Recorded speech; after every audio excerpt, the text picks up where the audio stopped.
Everyone screams tax the rich. You hear it everywhere on the news, in your social media feed, probably at the dinner table. Tax the rich. It sounds so simple, so fair, a clean solution to a world of problems.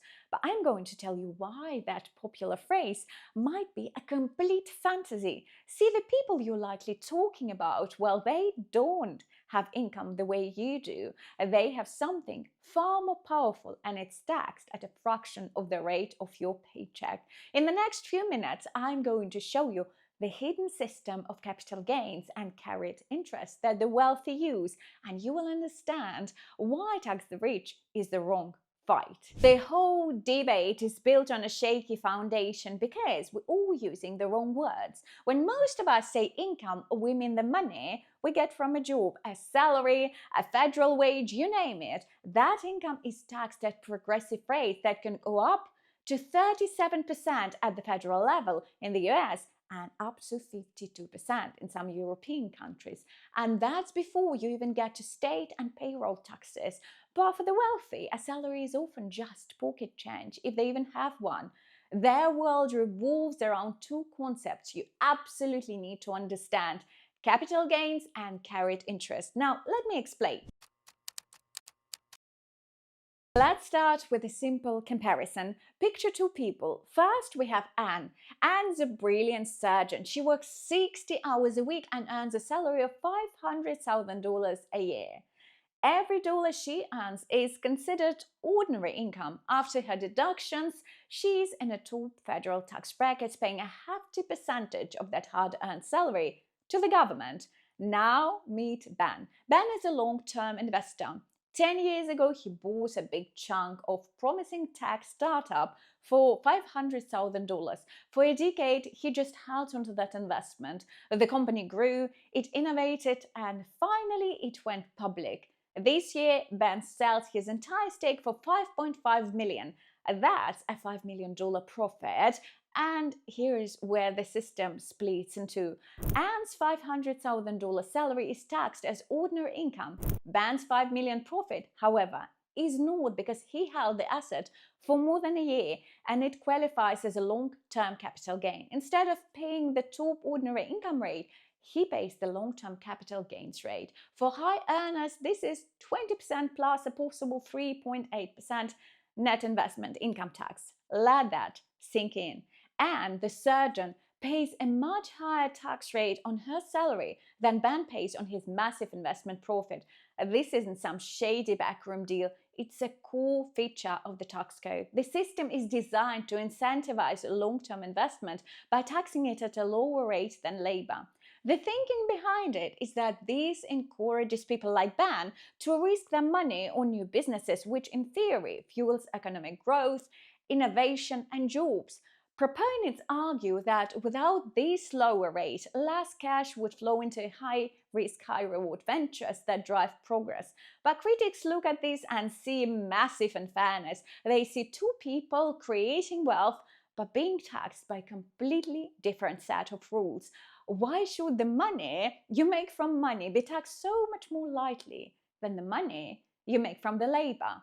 This one question is the real heart of the tax the rich debate, but it gets even wilder because for a certain class of the super rich, they figured out how to make their labor look like a capital gain. And this is the secret level of wealth: carried interest. Okay, this is the part of the financial system that's designed to be a little confusing, so let's break it down with another story. Imagine a brilliant ship captain. She has a special talent for finding rare spices on islands no one else can reach. The problem, she doesn't own a ship, so she goes to a group of wealthy merchants and makes them a deal. Fund my expedition, she says. Pay for the ship, the crew, everything. I won't take a salary. Instead, I will take a small 2% fee each year just to manage the voyage. When I get back and sell the spices, you get all of your initial investment back first. Then you'll get an extra 8% return on top of that as a reward for your risk. This is called the preferred return. Only after you've gotten all that back, she says, do I get my real payment, 20% of whatever profit is left. The merchants agree. This 20% cut of the profits is her carried interest. It's your reward for your unique skill and the expedition's success. This is almost exactly how modern private equity, venture capital, and hedge funds work. The fund manager is the ship captain. The investors are the wealthy merchants. Their expedition is the fund's investments, and the spices are the profits from selling companies years later. The fund manager or general partner raises money from investors and uses it to buy companies, improve them, and then sell them for a huge profit years down the line. For their day-to-day work, they get a small management fee, which is taxed as normal income, but the real prize, the life-changing money, is the carried interest, that 20% of the profit. And here is the billion-dollar twist. For decades, that carried interest has been taxed not as the performance bonus it clearly looks like, but as a long-term capital gain. So, the fund manager, who actively worked for years, pays the lower capital gains rate on the biggest paycheck, not the high income rate that a CEO, a doctor, or you would pay on a bonus. And that's the real secret. If you're starting to see how this game is played on a different level and you appreciate this kind of breakdown, take a second to subscribe.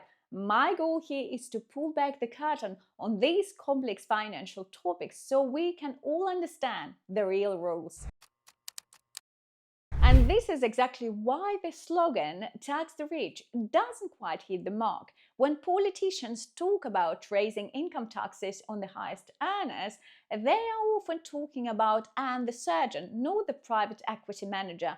A hike in the top ordinary income tax bracket may not seriously affect someone whose wealth comes from carried interest, which is taxed under a completely different part of the code. This is the core of the controversy. Critics call the carried interest treatment a massive loophole. They argue that fund managers are providing a service, managing money. Their compensation should be taxed like any other service income at ordinary rates. They point out that it's fundamentally unfair for a teacher or a firefighter to pay higher margin tax rate than a billionaire hedge fund manager does on most of their earnings.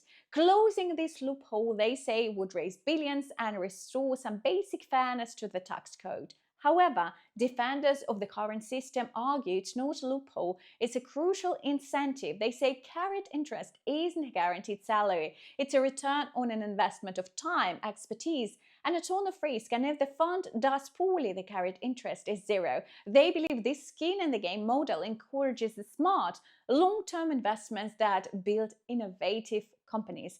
Changing the tax treatment, they claim, would kill this risk-taking and ultimately hurt the economy. Recent tax laws have tried to find the middle ground. For instance, the holding period to get the lower rate was extended from 1 year to 3, though many funds already hold their investments for longer, and other countries are taking notice. The UK, for instance, is implementing major changes starting in 2026 that will reclassify carried interest and raise the effective tax rate.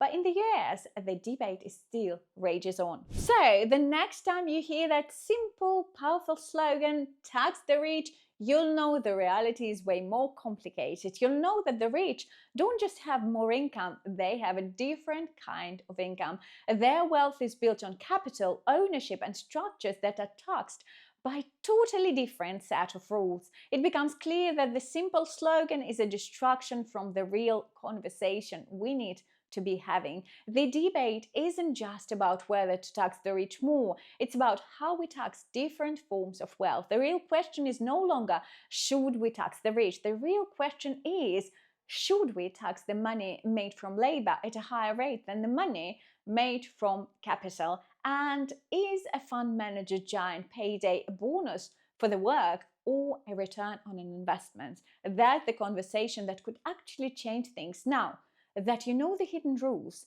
what do you think? Let me know in the comments down below, and I will see you in this video right here.